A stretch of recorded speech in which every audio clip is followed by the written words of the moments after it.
ഇപ്പോൾ ശരത് ലാൽ കൂടി പഹൽഗാമിൽ നിന്നും ചേരുകയാണ്.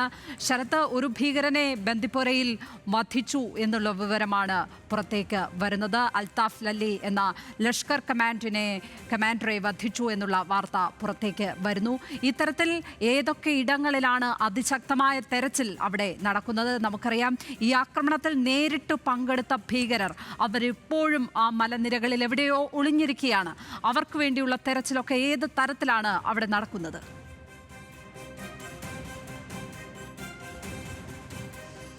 ലക്ഷ്മി പൽപ്പ, ഇപ്പോൾ നേരത്തെ പറഞ്ഞ ലഷ്കറിനെതിരെ അല്ലെങ്കിൽ ലഷ്കറിനെ സഹായിക്കുന്നതിനെതിരെ കടുത്ത നടപടികളുമായിട്ട് ജമ്മു കാശ്മീർ പോലീസും അതുപോലെ സൈന്യവും മുന്നോട്ട് നീങ്ങുന്ന ഒരു കാഴ്ചയാണ് ഇപ്പോൾ ജമ്മു കാശ്മീരിൽ നിന്ന് നമുക്ക് ലഭിക്കുന്നത്.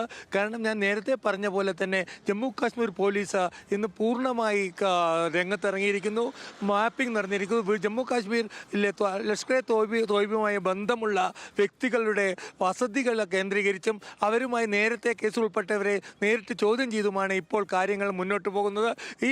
ഈ ടൂറിസ്റ്റുകൾക്കുള്ള അക്രമത്തെ ജമ്മു കാശ്മീരിലേക്കുള്ള അക്രമമായിട്ട് സർക്കാർ എടുത്തു കഴിഞ്ഞു. ജനങ്ങളുടെ മനോഭാവം അതുതന്നെയാണ്. നമുക്ക് കാണാം, വരണ്ട് കിടക്കുന്ന അല്ലെങ്കിൽ നിശ്ചലമായി കിടക്കുന്ന പൽഗാവ് ടൗൺ തന്നെ ഇതിന് ഉദാഹരണമാണ്. കാരണം ഇന്നലെ വരെ നിറഞ്ഞു കവിഞ്ഞിരുന്ന ഒരു ടൂറിസ്റ്റ് കേന്ദ്രം ഇത് വളരെയധികം നിശബ്ദമായി പോയിരിക്കുന്നു. ഇത് തന്നെ ജമ്മു കാശ്മീരിന്റെ സമ്പദ് വ്യവസ്ഥ തന്നെ അത് ടൂറിസത്തെ അടിസ്ഥാനമാക്കിയുള്ളതായിരുന്നു. ഓരോ ദിവസവും അവിടെ അവർ ആ ടൂറിസത്തിലൂടെ നേടിയിരുന്ന വരുമാനം എന്ത് എന്നുള്ളത് അവിടേക്ക് ഒഴുകിയെത്തുന്ന ടൂറിസ്റ്റുകളുടെ എണ്ണം സൂചിപ്പിക്കുന്നതായിരുന്നു. ഇപ്പോൾ അവിടെ നിശ്ചലമായി കിടക്കുന്നു എന്ന് പറയുമ്പോൾ കോടികളുടെ ലക്ഷങ്ങളുടെ നഷ്ടം ആ സമ്പദ് വ്യവസ്ഥയ്ക്ക് സംഭവിക്കുകയാണ്. അതുകൊണ്ട് തന്നെ ആ സർക്കാർ അതിശക്തമായ നടപടികളിലേക്ക് കടക്കുന്നു.